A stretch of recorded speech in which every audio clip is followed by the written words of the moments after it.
Instead of the path of least resistance, I started choosing the path of most resistance to prepare myself for the journey that was coming my way. And you realize through hard work, you can outwork anybody.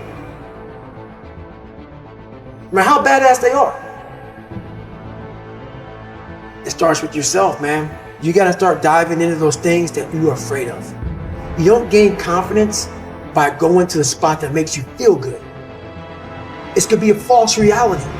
And the second life gives you that challenge, all you wanna do is go back to what gave you confidence, is that happy spot.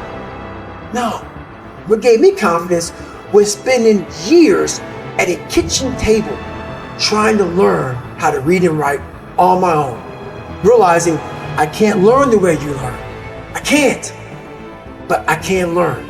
What gives you confidence, not being afraid, is overcoming the fear. That's what gives me confidence, is facing these things, overcoming them. And maybe not overcoming them every day, but facing them and facing them and facing them. Pretty soon like this, you know what, man, this is where it's at. It's not in that comfort zone. It's in the discomfort zone is where my confidence is getting built. Mm-hmm. That's where it's getting built. Happiness, peace, enlightenment, it's all up here, man. It's all up here. It's all up here. You just gotta be willing to go and face it. And that's the hard part. The physical standard is not what they need to meet. It's a mental standard you must meet in life. That's how I live my life. I now know that there is no cap on the human mind. There's no cap.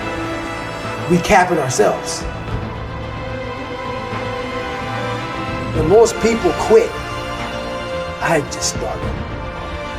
And when you take that mindset and you learn to flip that around, that's what made me powerful. And my body followed. And so I said, I'm gonna do this. I'm gonna give myself a challenge every single day until the fear goes away. That's right. And I feel like that's what more of us should be doing. I'm hearing that that's what how you live your life. That's all it is, man. And it helps me feel so much more confident. When you overcome that fear of saying this doesn't have control over me anymore, that's right. It's like you can be at so much more peace. A lot of us speak in hollow words. I used to speak in hollow words. I don't do it anymore. Everything that comes out of my mouth has substance. It's real. We all have these feelings in our bodies, in our minds, in our souls. I act on mine. A lot of us who are afraid of something, we allow our minds to choose the path of least resistance, so we go a different route. And I'm afraid of something that's telling me you must do that.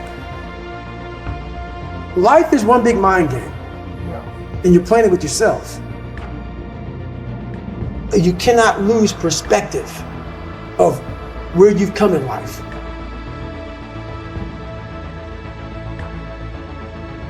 I'm trying to give people a different thought process of life, where failure, hell, disappointment, discomfort is a great learning tool.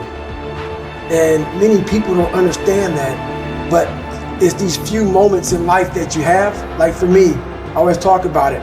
Rocky 1, round 14. That 1 2-minute and 13-second clip of Rocky getting up when Apollo knocked him down.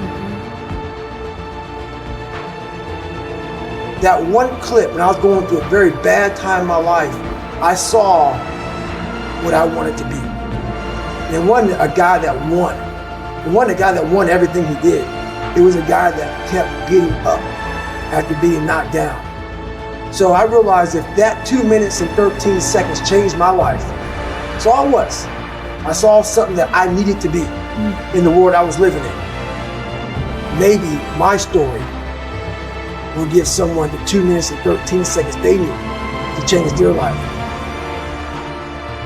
Everybody's got a story. We don't share it on social media.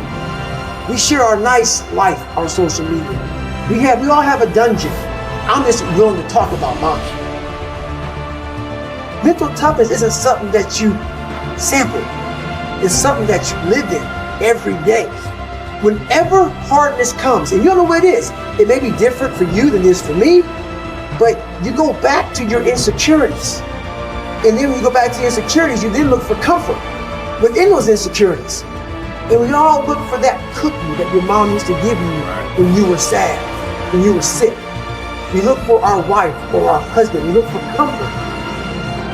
It's in those moments you must retrain your mind to think differently in hell. The mental standard is you must know how far you've come.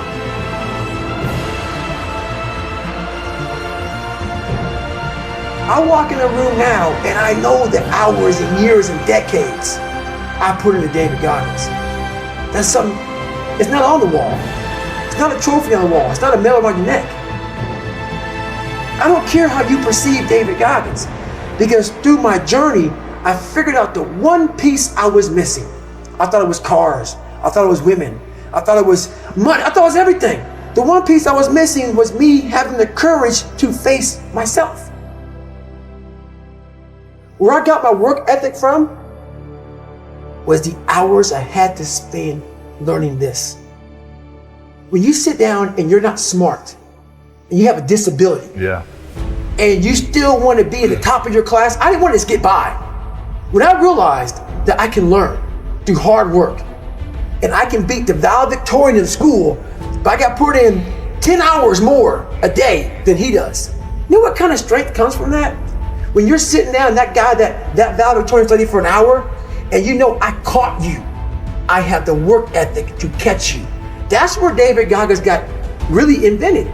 Was at a kitchen table with 20 spiral notebooks that were empty, and then they were full.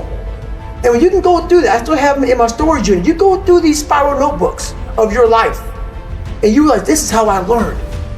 This is unbelievable. It wasn't until I got real sick and my life got real quiet. I went from running 205 miles in 39 hours to I couldn't get out of bed. My life was taken from me. And that's when I realized I hadn't taken time to think about what I'd done in my life. I'd done all these things, but there was no finish line. I finished a race of life, and I wouldn't even receive my medal. I go on. I get in the car and I go. When I started figuring out life, that I was leaving so much in the tank. Once I realized, my God, man, I was this dumb, fat kid being bullied, and now I'm a 180-pound person who lost 106 pounds in less than 3 months. Learn to read, learn to do this, learn to do that. I was like, I need more. I was fueling my mind with everything. And I never took time to say, my God, you came from this hell, and you're here. I had come 8,000 miles from where I started. But if you never know that, you're still in the $7 a month place. So it's that quiet place. It's that place by yourself. It's those hours and years and decades by yourself in the grip of life. When life has you by the throat and choking you out, and you're sitting there calm because you're trying to figure it out. You're not panicking. You're not quitting. You're not throwing in the towel. You're saying there's a way around this. And when you figure it out, when life has you gripped in a vice, and you can figure that out, that's when you overcome.